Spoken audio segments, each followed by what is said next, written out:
And welcome back. We're here for the second video interview with Dan Coyle, author of The Culture Code, The Secrets of Highly Successful Groups.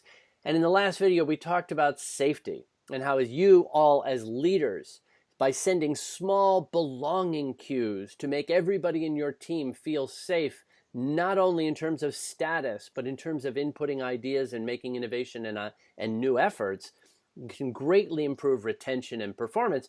Now we're going to be connecting that with something that's the second secret that Dan talks about, which is vulnerability.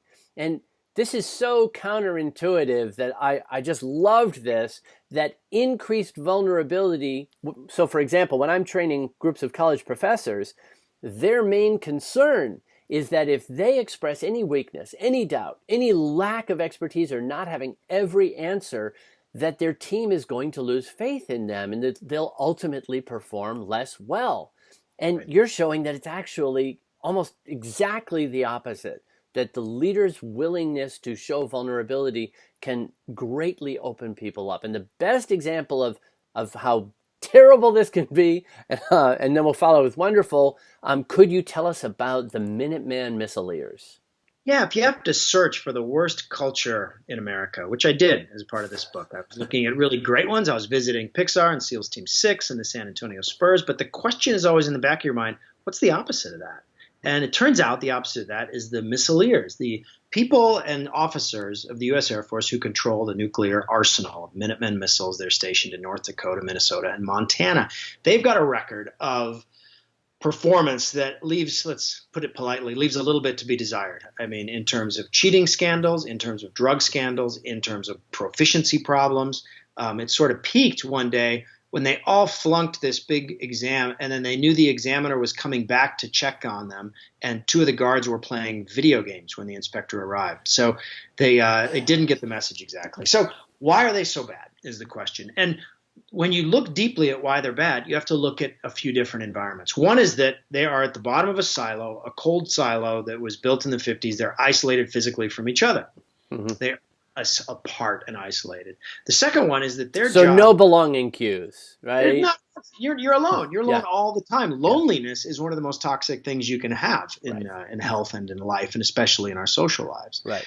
But in a more deep way, because they were built to make zero mistakes, they were punished for making any mistakes. They had to score 100% on all their exams, on any test. This created a culture where you could not fail, where you could not open up at all, where you could not show any weakness. This gradually, while it can occasionally improve performance, over the long run, it degrades it because it tears apart any sense of connection and safety. And when you have got that, you've got as the Air Force has discovered, a serious chronic problem. And so they've had to go back and try to completely rebuild that from the ground up. And they tried the usual top-down thing, cracking down, more tests, stricter guidelines, and things just got worse. Things just got worse. And the counterintuitive piece here is that when good groups really get strong, it's because they share weakness with each other. You know, we use the word vulnerability, and it often has this emotional connotation, right? It often has emotional connotation. And there is an emotional connotation to circling up and sharing weakness. But that's what you see, whether it's at Pixar, whether it's in the Navy SEALs, whether it's in the San Antonio Spurs. You see leaders who are the ones who say, we need to tell each other the truth. And I will begin by just showing my own fallibility. I will begin by showing my own vulnerability. As one of the Navy SEALs, I met the guy who trained the team for the Bin Laden raid. His name is Dave Cooper. He's a retired commander of the Navy SEALs. The way he described it, he said, the most important 4 words a leader can say are, I screwed that up. Mm-hmm. I screwed that up. Now, why would that be? And it's because that unlocks the rest of the team. Until then, the rest of the team is managing their status. The rest of the team is concealing. They almost have a secret second job of managing their own status and keeping their own spot in the pecking order. Yeah, and you talk status management is a huge distractor to group cohesion and performance. And we're built to do it. We're built to constantly manage our status. So what diffuses that status management? A strong, clear signal of vulnerability from our leader. That's what we see in these high-performing groups. And the reason isn't some mushy, soft thing. The reason is because that's what lets information flow. That's what lets, the SEALs call them AARs, after action reviews. After each mission, they get off the helicopter, they circle up, and they talk about what went wrong, what went right, and what they're going to do differently next time. They lead with weakness. The leaders start with that. So it's really about building a shared mental model. It's hard to live in groups. It's hard to have groups do stuff together.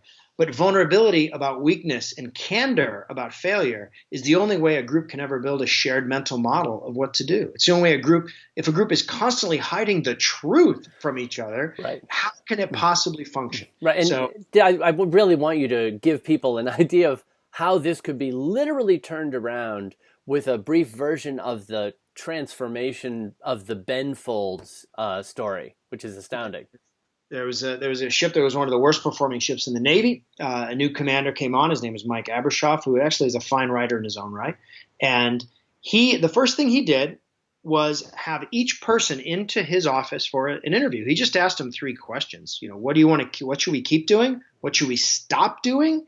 And what is one more thing that you want to explore? Something you want to learn? Those are the three questions he asked. And whenever anyone made a suggestion to improve things that he felt was actionable, he broadcasted over the loudhailer on the ship. Talk about a voice. Talk about connection. Talk about commitment. And that ship went from being one of the worst, with the same crew, with the same budget, with the same people, ended up becoming one of the best performing ships in the Navy. And the reason wasn't magic. It was the reason that he understood that getting voice going and sharing what was really going on isn't some feel-good kumbaya thing. It's an information exchange, and it sets a tone for the kinds of interactions that they're going to have on the ship.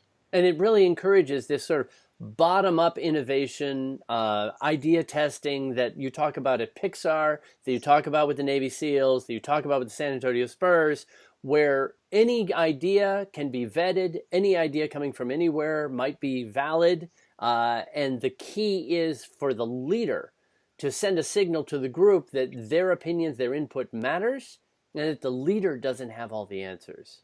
Exactly right. To continually send those signals, to continually send those. So, and the thing to understand is that those meetings kind of suck.